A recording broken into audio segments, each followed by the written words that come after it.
Ron Goodall, FightHype.com. I'm here with Roberto Diaz. How's it going? I'm good. I'm excited. We're a few days away from a classic. I think it's going to be a classic. You know, your background doesn't really need to be discussed. You worked with a lot of these guys, including like Canelo and things like that. What do you think about this fight, you know, at Canelo's stages of his career? I love it. I'm excited. I worked with Munguia. I could see what he's gone through to get here. I think the timing is perfect.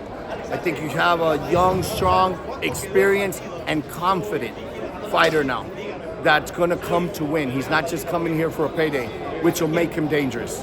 Whenever you have a Mexican against a Mexican, the pride, the honor comes out and makes it for a better fight. You know, they've had a couple of opponents that have been shared. You know, they got John Ryder and Liam Smith. Obviously, they both had almost like this guy did better with this guy and this guy looked better with this guy. Obviously, the fight that Munguia just had, does that tell the true story of what's going to play out? Because, you know, Canelo didn't stop him in that type of fashion.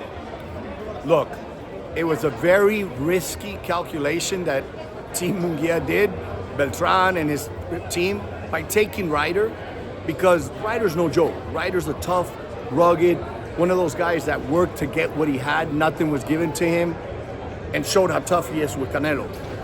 But what people are forgetting is, yes, he knocked him out, and it was a great victory, not taking anything away, but there was some damage done in the Canelo fight. So it's almost like, yeah, I knocked him out, you couldn't, but you also left him ready for me. Mm-hmm. That's what has to be looked at too. Absolutely. You know, stylistically, you can only imagine that Munguia is probably going to come forward, you know, and Canelo's probably going to either catch and shoot and counter. I mean, is that what we can expect, or is there levels between both these guys that you know that we don't know, and that maybe the fight plays out differently? I think that's what we would hope for. That's what's going to make a fight exciting. That Munguia comes to fight, that comes to try to knock out Canelo. However, they have to respect that experience. They have to respect Canelo. Now, once he gets hurt, once he gets hit and wobbled, I think we'll see Munguia go back to what he's done in the past, and that's engage. And that's when we're going to get the dogfight, and that's when we could possibly get that knockout. You know, I know you've been asked 1,000 times, but next fight, should it be David Benavidez, or just, you know, Canelo has so many opponents, really, that... Look, I think fans obviously want that fight. They want to see the fight. Canelo's never, and I worked with him for many years, dodged anybody, ducked anybody. He's given the fights that the fans want. But I think in this particular case, I think we will see it, whether it's next or after or next year. I think Canelo will give it to us and surprise a lot of people. But like you said, right now the focus, the respect is with Munguia. You know, with all experiences like matchmaking, in this part of Canelo's career, you know, he has a lot of experience. Outside, I guess, maybe Floyd, right? You know, would you say, or maybe we put Floyd in there, is this the toughest, like David Benavidez, would you assume that's his toughest opponent by far in the future, or he's already had it? I think he's had it. I think Golovkin was tough. I think stylistically, Lara, Austin Trout, the mover, Danny Jacobs, he made it look easy.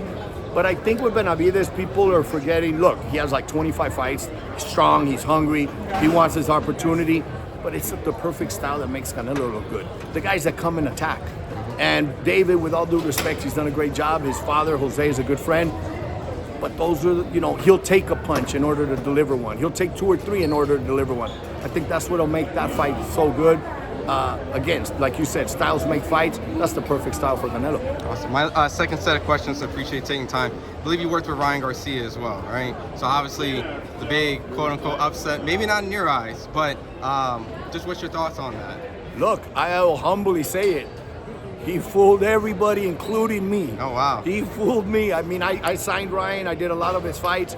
The talent's there. It just leading up to it, I just was like, wow, I was surprised. What's going on? Is he okay?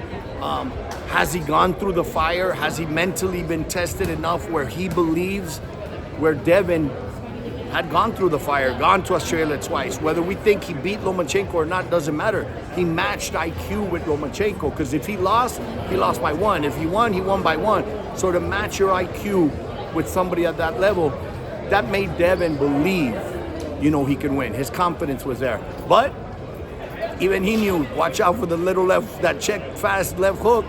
And look, he got caught. Can't blink with Ryan.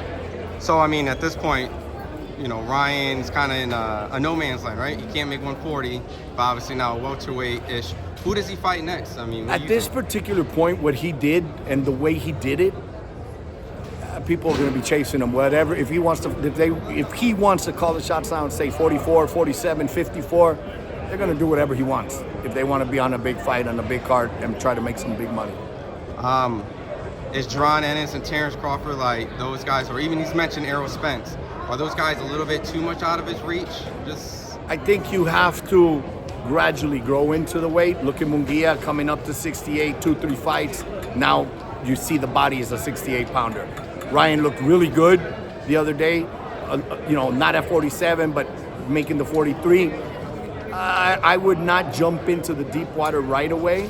I'd go into Teofimo. That's a hell of a fight. Yeah. And I'm sure Teofimo would say, hey, I'll raise my hand, I'll do 44, 45. Why not even 47? Neither of them are really established there. So I would do that first. Yeah, he mentioned he'll do the catch weight. Like, he came out and said that. So when you call the shots like that, it's like, hey, the money's there, you do it. My last question is, obviously, there's a lot of stuff about weight. You know, Ryan did come down and do the rehydration, and obviously, there's probably never be able to come back to 136. But does Ryan and Tank ever happen again? Is a rematch even warrant it, kind of the demand? Do we kind of move from that? And even if so, is the fight just as threatening as it was when Ryan was down there, when Tank goes up? I think it's definitely a different fight. You could see his body as he's going to go in weight. The question is, can Tank go up to a 47? You know, he's a lot shorter. So Ryan's going to carry the weight much better because of his frame. If it's going to happen, it's going to have to happen very soon, 42, 44. If it goes over a year, I don't see Ryan even making 45, 40. He has to go to 47 very soon. Awesome. Well, I know you're working on a lot of fighters. Just any last message on what's up with you, some of the stuff that's going on? Right now, I'm gonna soak this one up. I'm gonna have a cold beer, enjoy Saturday. It's gonna be a great fight. It's one of those fights that will be a classic of Mexico versus Mexico.